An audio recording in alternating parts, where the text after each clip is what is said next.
It's Christmas! I fucking love Christmas. And so does Hollywood. Yes, there have been hundreds, if not thousands, of specials to celebrate and cash in on this joyous holiday, spanning many genres, including horror. But which one of these Yuletide slashers should I take a look at today? Well, let me answer that question with another one. If I heard about a movie about a psychopath being turned into a snowman who then goes on a massive blood-filled killing spree, how can I say no? This is 1997's Jack Frost. Now I know what you're thinking. You mean they actually made a horror movie version of that shitty Michael Keaton movie? Actually, no. This one came 1 year earlier. So suck it, Bruce! You want to get nuts? Come on, let's get nuts. So this movie starts with some creepy guy reading a storybook to Brittany from the Chipmunks off screen about the blood-filled details of Jack Frost. You know how regular folk get up in the morning, eat something, then hurry off to do whatever for the day? Well, Jack would get up, eat something, then hurry off and kill someone. Because that's what he did. He killed people. He'd stick knives in their faces and cut out their tummies, then stamp on their heads till... After that, we zip over to this prison van containing Frost, driving through the snow, on its way to deliver the madman to be executed. Although we kind of have to wonder, if he was as dangerous as this guy said, why wouldn't they already have kept him in a maximum security prison that already had an execution area, instead of sending Beavis and Butthead here to drive him there during a Category 5 blizzard? So, as you would expect, the prison van gets into a crash.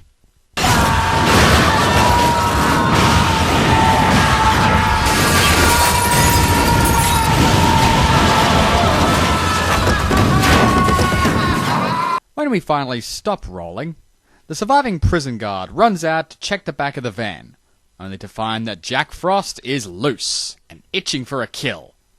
But unfortunately for the Scarface slasher, the other car involved in the crash just so happens to be carrying sciencey, acidy chemicals that explode out and drench him. And these are special chemicals, because they can only melt you when you're off screen.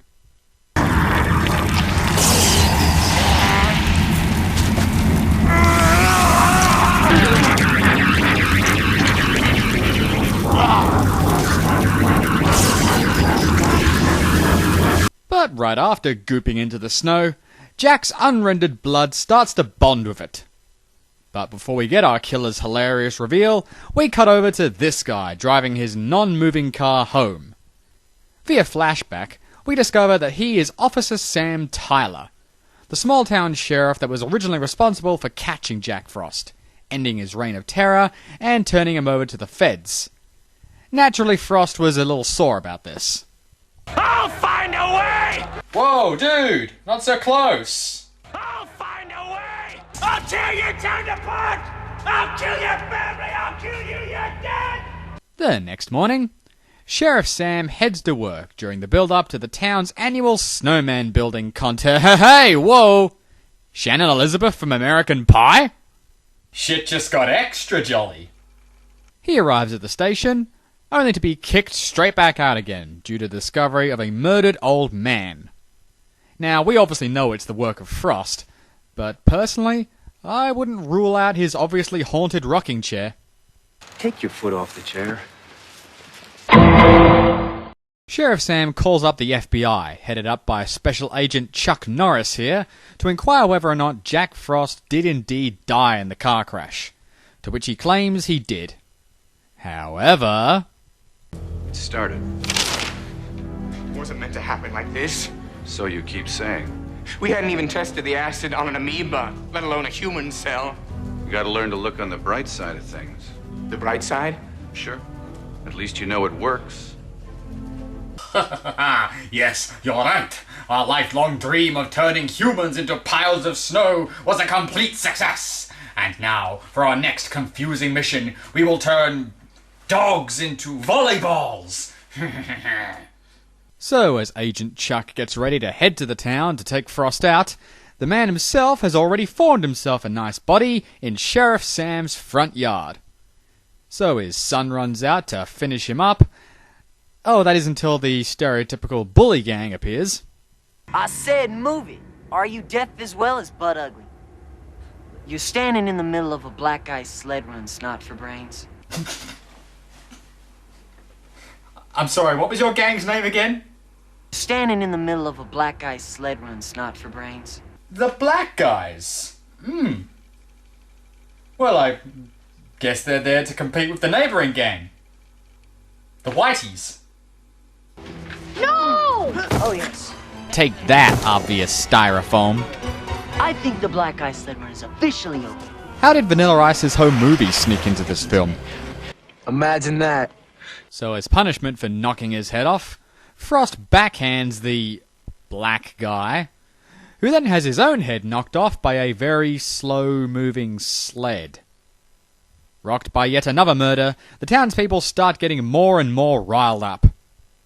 Do you believe that? It couldn't have been a fight. Billy is 2 feet taller than Ryan.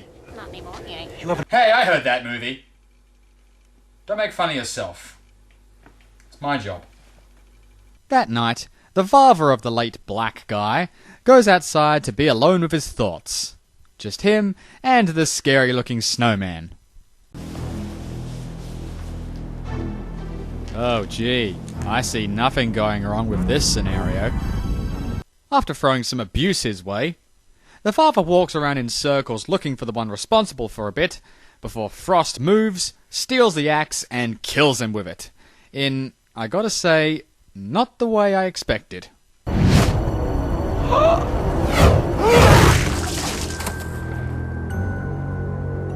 And on this joyous Christmas day, a new RedTube category was created. But enough about porn. It's Christmas, right? So let's decorate a tree.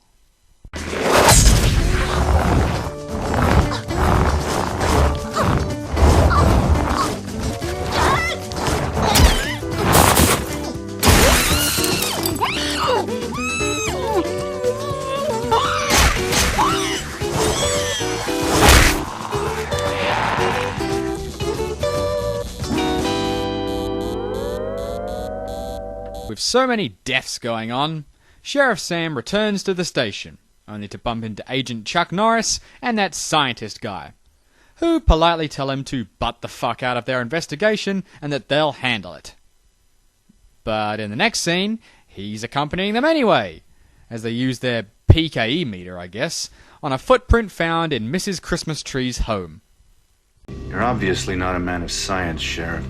The latest advances in forensics means that a footprint can be as accurate as a fingerprint. Yes, with science, anything is possible. But doctor, how can examining a shoe print possibly determine someone's DNA? Science, you fool! Science! After being kicked out of the investigation a second time, Sheriff Sam orders a curfew and starts gathering up all the townsfolk into the town hall to keep them safe. Either from Frost or from Agent Norris, who just likes to punch everybody.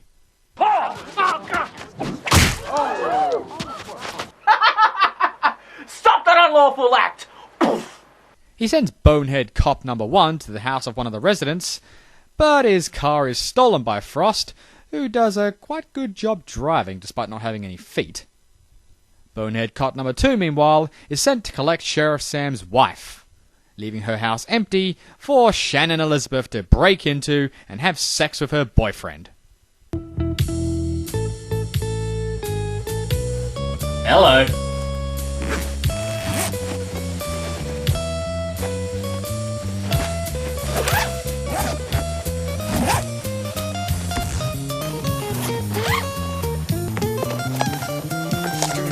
Button is stuck. But because she's a cock tease in every single movie she's ever been in, Shannon Elizabeth goes upstairs for a bath instead, leaving her boyfriend to be attacked by Jack Frost. How are you? World's most pissed off snow cone. No! Well, what do you know? Armed and dangerous. Wow! We're not being all stealthy. Jack Frost kicks ass. And after that, Shannon Elizabeth is obviously next. Oh, she's got to die naked, of course. I mean, duh. What follows has got to be one of the strangest things I've ever had on this show. So, ladies, gentlemen, for your enjoyment, Snowman rape complimented by Johnny B. Good.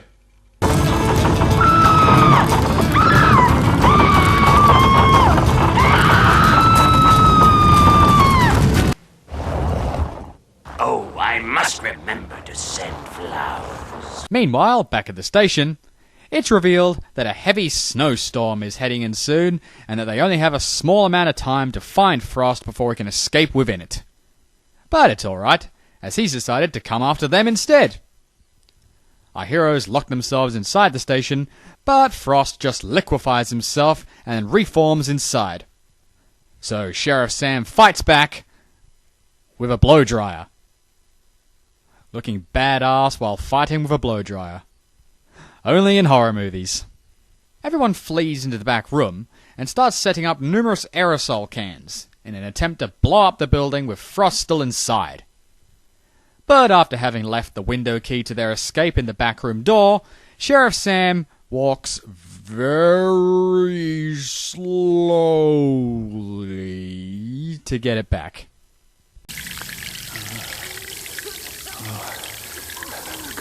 Come on.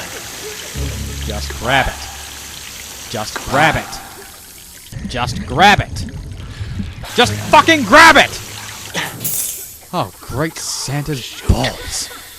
After some more fumbling around with the keys, our heroes escape the police station and Agent Chuck gets ready to shoot it and blow the whole place to hell.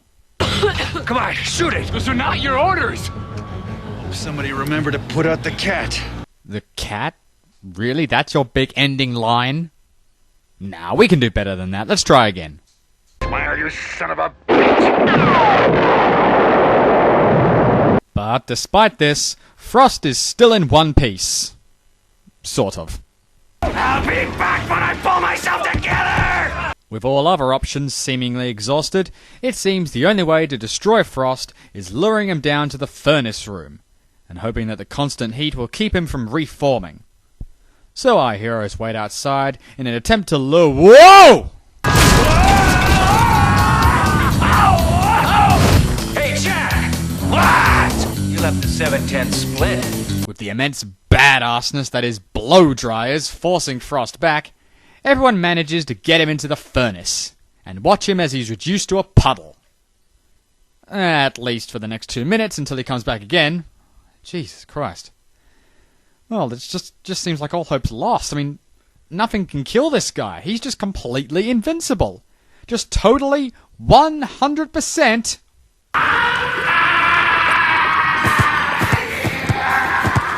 Burning. He's burning. Oatmeal is making him burn. Oatmeal is making him burn. Oatmeal. That's the only thing that can kill him. Fucking oatmeal. I shall create a man who can meld with the snow, with super strength, can melt and reform at will, and his only weakness will be low-fat breakfast cereal. God, I'm a genius. To be fair, it isn't actually the oats. No, it's the secret ingredient the sun added to the oats. It's a good thing that you did. I didn't want you to get cold. Honey, what did you put in the oats? Antifreeze. Oh, isn't that sweet? He tried to poison his father. So after sending this old man here to get some more antifreeze, and having a quick chase scene around this sex-filled motel, Sheriff Sam finally kills Frost by tackling him through a window right into the back of the truck full of antifreeze, reducing Frost to nothing. Dad, I forgot this arm. No, Ryan! Oh, for the love of Christmas, just die already! With the family celebrating by playing in the pool of toxic chemicals, this movie finally comes to an end the next morning, as the town pours the remains of Frost into the antifreeze bottles and bury him in the graveyard.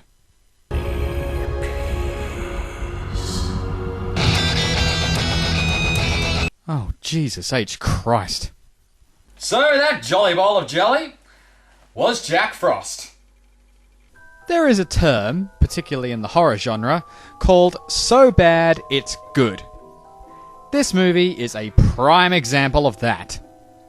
Yeah, the acting is awful, the story is laughable, the science behind it all is more nonsensical than the Silver Age of comic books, and the ending was dragged out to the point of sheer frustration. But this is a very fun horror movie, not just for the viewer, but for the people making it. You could just tell that they were all having a blast in the idiocy of it all. And in the end, that's Christmas in a nutshell, complete with antifreeze oatmeal and snowman rape. And that's all we have time for tonight. So, I'm Fedora. This is Oh the Horror. Save a screen for me, and we'll see you next time. And a Merry, Merry Christmas to you. Jingle